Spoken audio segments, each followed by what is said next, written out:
Hello everyone, thanks so much for watching this video.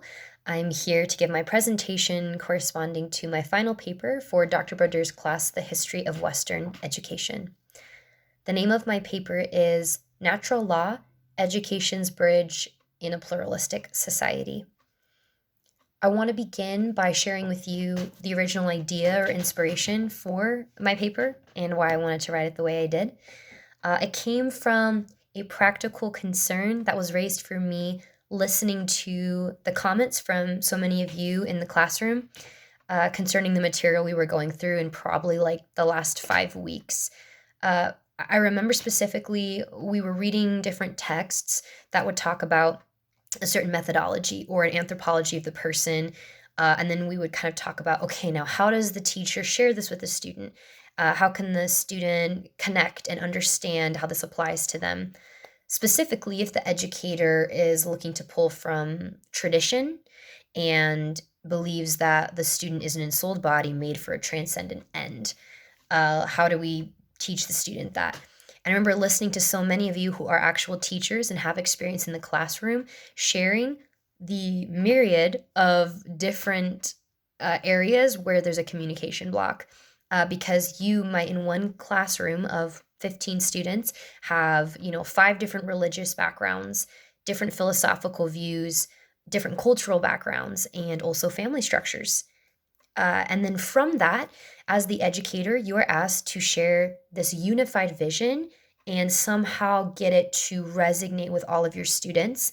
And by hopefully the end of your semester, have them in a place where they're predisposed to be listening to the tradition you're sharing with them, but then also asking those deep questions that the material is supposed to bring out of them.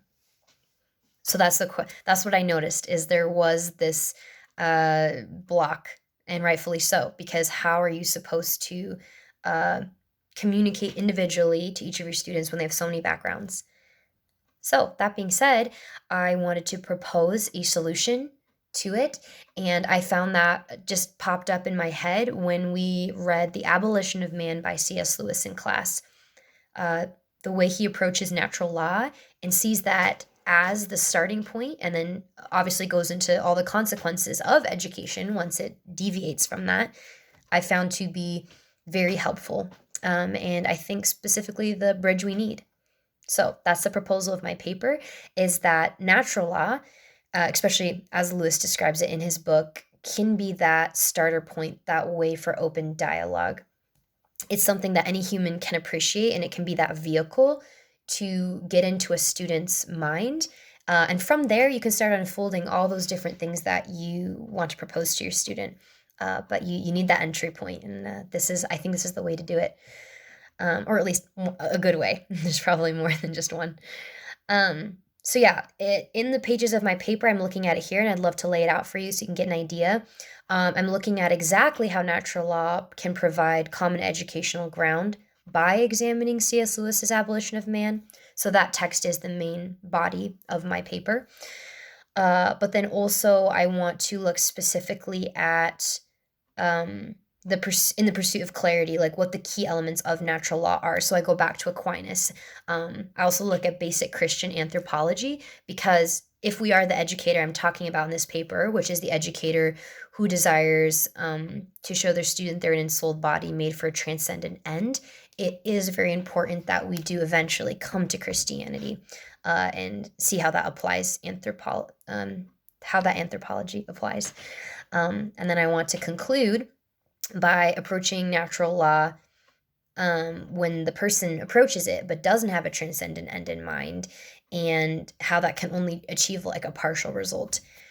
The idea behind this was, as I was doing my research, I was thinking, this is great. C.S. Lewis, as he's proposing it and breaking it down, it really works. Natural law really is this great bridge to begin the conversation about morality, about the way we act, and about who we are. But then, as I kept researching, I was able to eventually come to an article that was found in the New York Times in 2008, and it was called The Moral Instinct. It was written by Steven Pinker. And it was amazing because for the first time I saw somebody who agreed with Lewis about there being a natural law, this common objective morality, but he actually believed it was just like on a biological level. It didn't imply any transcendent end on our part.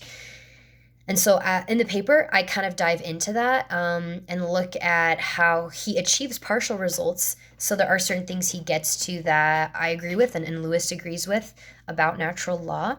But where we deviate is he thinks it truly is just like a chemical makeup that we have. It's an instinctual thing, this moral code.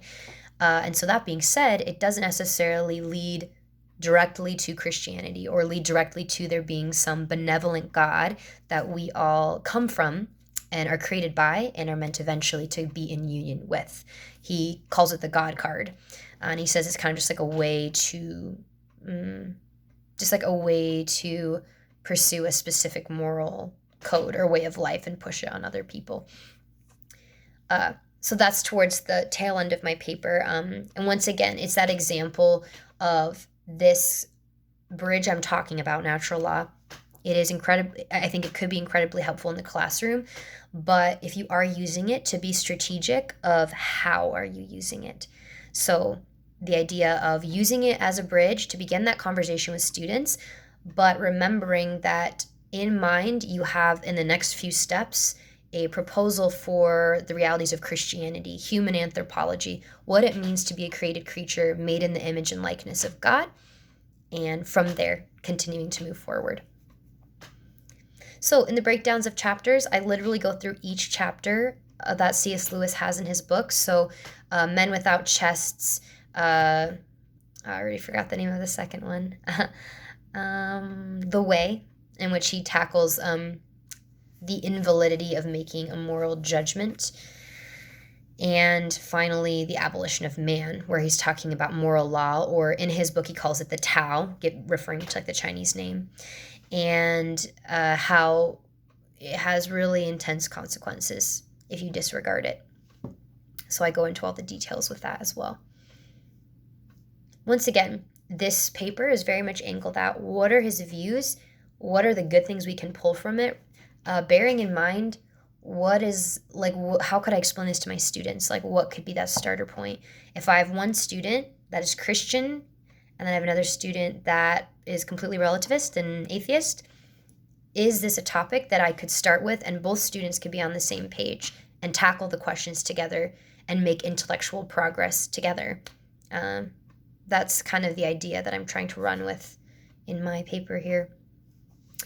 I also go a little bit, like I mentioned earlier, into the key concepts of natural law per Aquinas, which is where C.S. Lewis was getting a lot of his information from. It's very important that you have the actual historical theory that's been practiced upon. Because like I was mentioning a little earlier with Pinker's article in The Moral Instinct, he is deviating from the original view of natural law. So the context of natural law is really important in how you're viewing it. Finally, in the paper, I am just giving that argument again of we do eventually need to attach it to Christian anthropology because this will determine the part of how do we live our life accordingly. So as we presented this to students, maybe let's say at this point we've convinced them there is this objective reality, this moral law. Now we have to take them to the next step, which is why would you live a certain way? Like what's the actual purpose?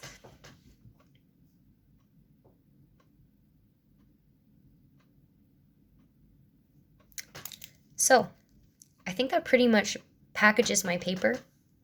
I was trying to think if there's any last minute things to share, but essentially I just feel for all you teachers and trying to think about, it's amazing, all these theories and different texts that we've gone through, but how do you even start? There's so much to cover, and so what are some helpful things for you as educators, and for myself as well, being in an informal education field, but much of ministry is involved in that. So I hope this was helpful for you, and I hope you're able to glean something off of it, and I'm excited to read all of your papers as well. Thank you so much. Take care, and God bless.